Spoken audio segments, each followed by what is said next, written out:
হয়তো বুটের আগে আপনার পছন্দ একজন, আমার পছন্দ আরেকজন, কিন্তু বুটের পরে তো আমরা সোনার কাঠের লাগি।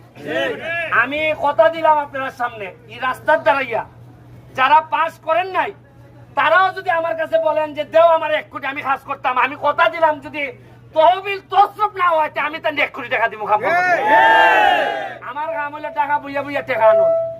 এমপির কাম কিটা?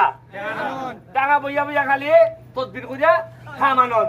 আর আমি তো এলাম গিয়া বেটা সরস, আমি গিয়া ওই টাকা দিবাইনি না খামড়াই দিতাম।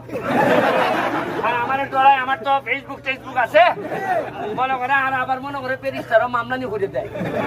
তো ও হলমিতে আমি তদবির করে আইনা দিব টাকা, আপনারা এখানে বইয়া বইয়া খরচা করতা। আর 2 নম্বরই খরচা না, এটাই আমার চাওয়া। আমি 2-3 মিনিট এখন ভাইস চেয়ারম্যান সাহেবের কাছে উন্নয় যাই যে পুরা ভালো লাগা ভাই। আলহামদুলিল্লাহ আমাদের এই হুসেনগর সেন্টারে